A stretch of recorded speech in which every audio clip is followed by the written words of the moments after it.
Picture this. You're standing on the dock, looking way up at a modern mega ship. But it's not just a boat, right? It's literally a floating resort. It's a marvel of modern engineering, and above all, it's a massive, incredibly complex investment. In fact, by the year 2030, industry experts are predicting that building just one of these large cruise ships is routinely going to cost somewhere between $1.5 to $2 billion. That is a staggering sticker price for a single asset. To put it into perspective, that's roughly the entire gross domestic product of a small island nation just poured right into a single hull. And that astronomical price tag brings up a really fascinating mystery. Back in February of 2026, Norwegian Cruise Line Holdings, or NCLH for short, announced a massive agreement to build new ships. But here's the kicker. They are scheduled for delivery in 2036 and 2037. So you've got to ask yourself, why on earth would a major corporation commit billions of dollars to a vessel over a decade before it even touches the water? What's the hidden strategic machinery actually driving these decisions? Well, welcome to The Explainer. I am so thrilled you're here today. We are going to navigate through the complex corporate maneuvering, the intense logistics, and the honestly brilliant economic strategies of the global cruise industry. We're going to go deep beneath the waterline to uncover exactly why these long-term mega orders are placed in the first place. All right, let's dive right into this. Here is our quick roadmap for today's analysis. We're going to cover 1. The billion-dollar mega order. 2. The logic of economies. 3. Securing the shipyards. 4. The financial engineering. And finally, 5. Cruising into the future. Okay, starting us off with Section 1, the billion-dollar mega order.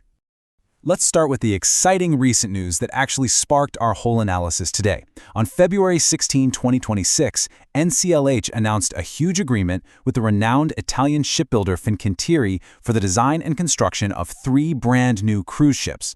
This order specifically includes 1 ship for each of the company's award-winning brands. We're talking a sister ship to the Oceania Sonata, a sister ship to the Seven Seas Prestige for the Regent brand, and a massive new vessel for Norwegian Cruise Line itself. And remember, all 3 of these are set for delivery in that distant 2036 to 2037 window. Just think about that for a second. Kids born today will literally be heading off to middle school by the time these ships take their first passengers.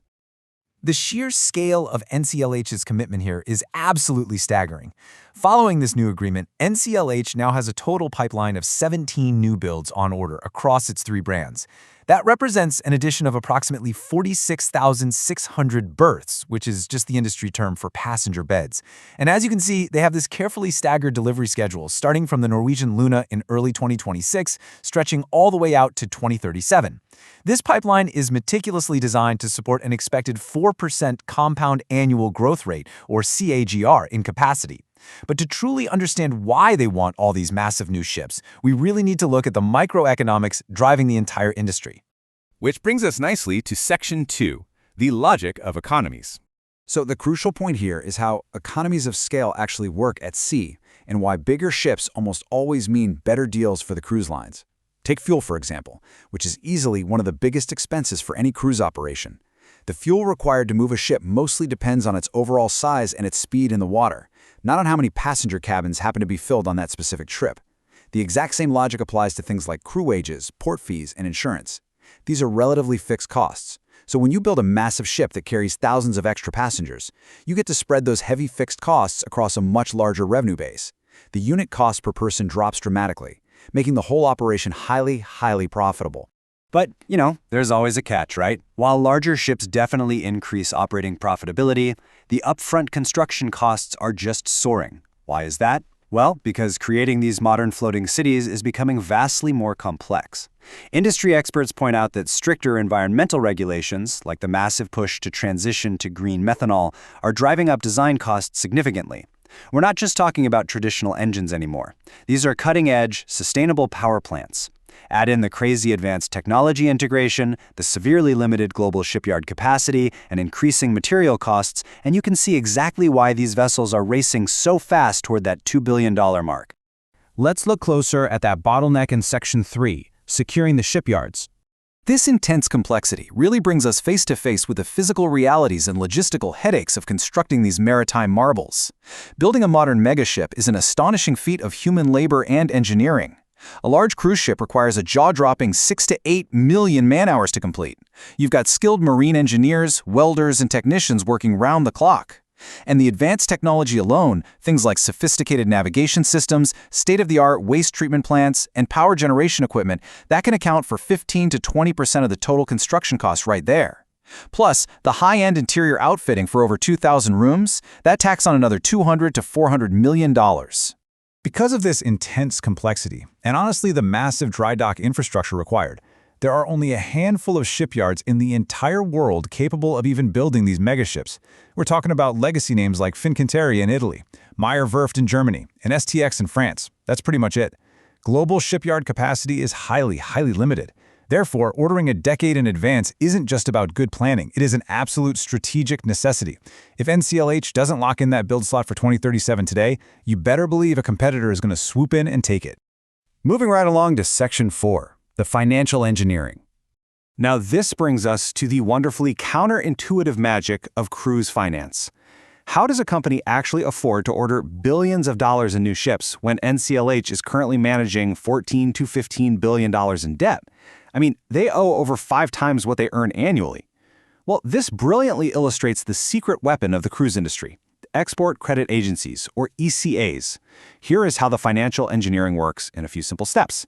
Step 1, the cruise line signs the shipyard contract. Step 2, they secure government-backed ECA financing, which often miraculously covers up to 80% of the massive contract price. Step 3, the pre-delivery payment obligations, meaning what NCLH actually has to pay out of pocket while the ship is being built over those several years, are kept really minimal, basically immaterial.